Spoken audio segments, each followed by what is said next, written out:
It's easy to lose track of yourself, sometimes. I guess it's easy to let it happen, in this city, especially.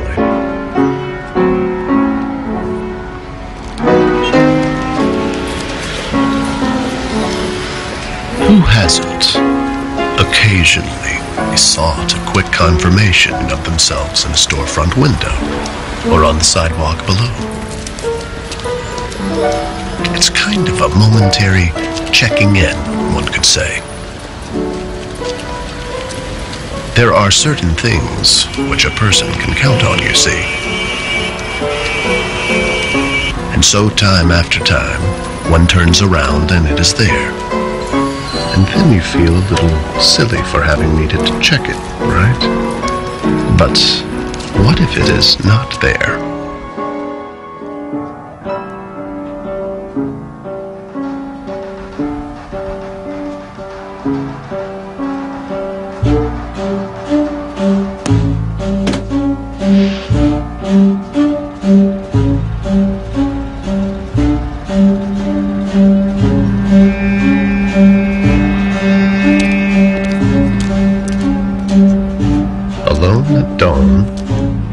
Bedford was on his way to catch the 518. And then it happened.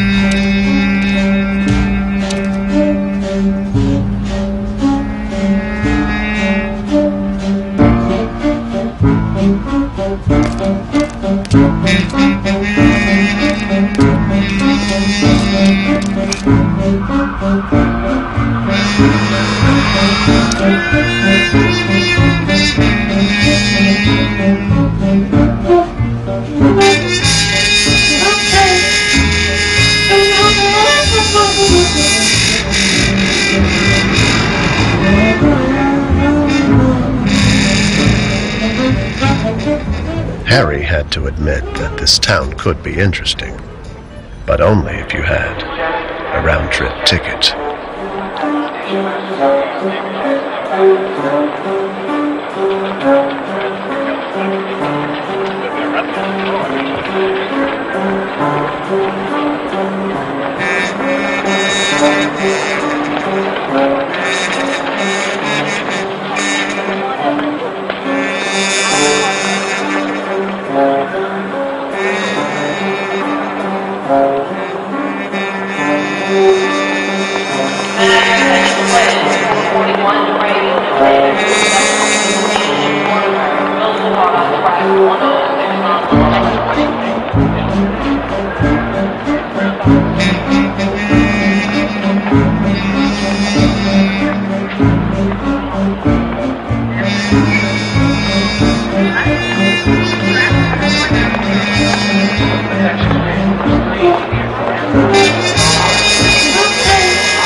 All he wanted to do was catch the train home, but this could be grounds for delay.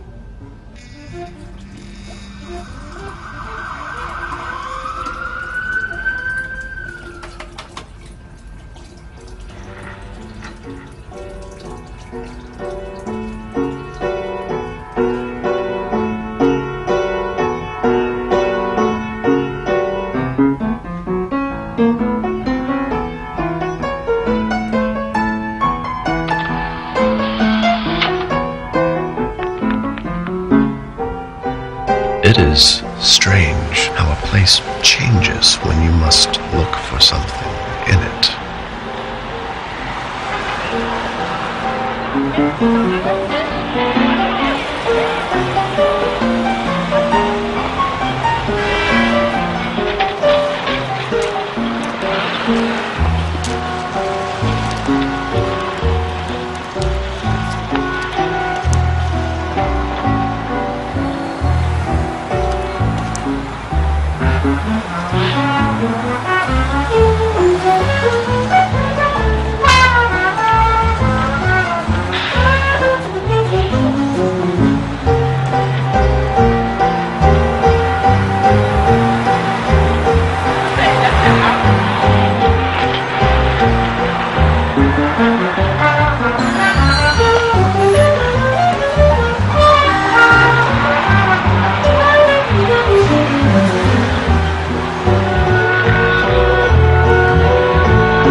But none of those ladies had what he was looking for.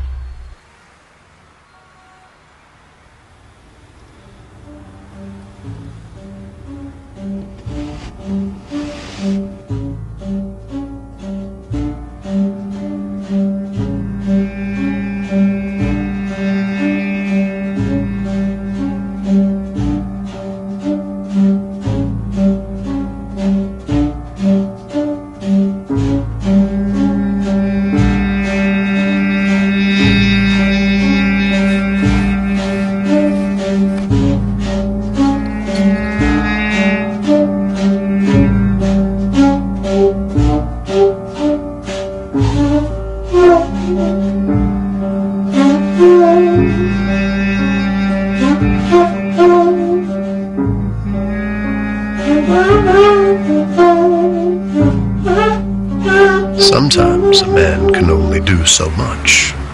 Sometimes all he can do is step back while the machine runs itself.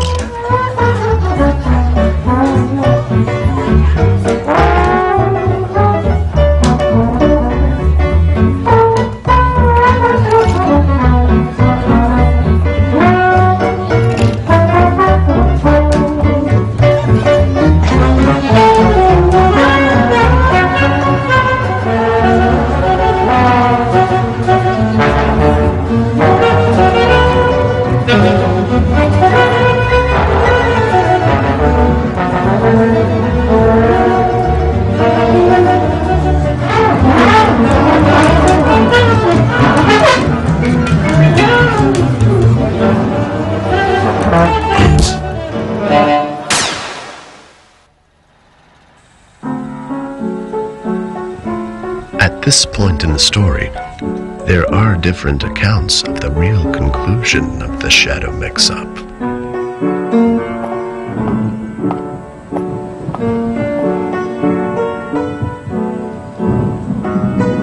Some say that as the woman left the bar that night, the shadow beneath her was that of a man. The shadow was that of Harry.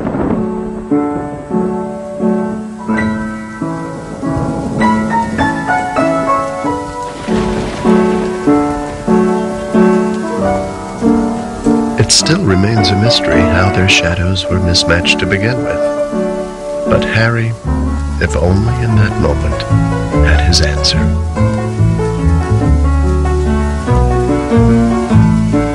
But love, for some, is unrequited. The shadow woman was not interested in the shadow Harry, but the real Harry.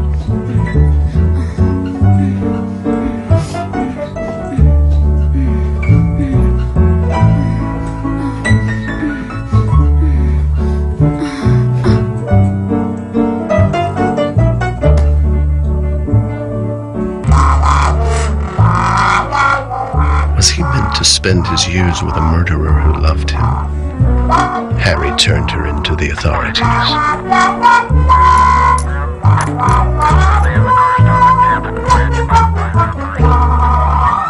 The trial was short, the verdict certain.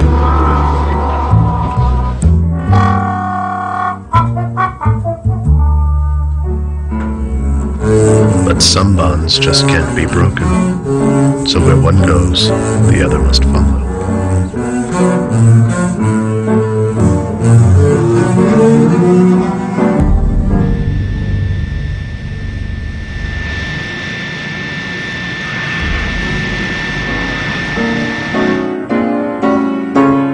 However, there are those who say this shadow riddle ended differently.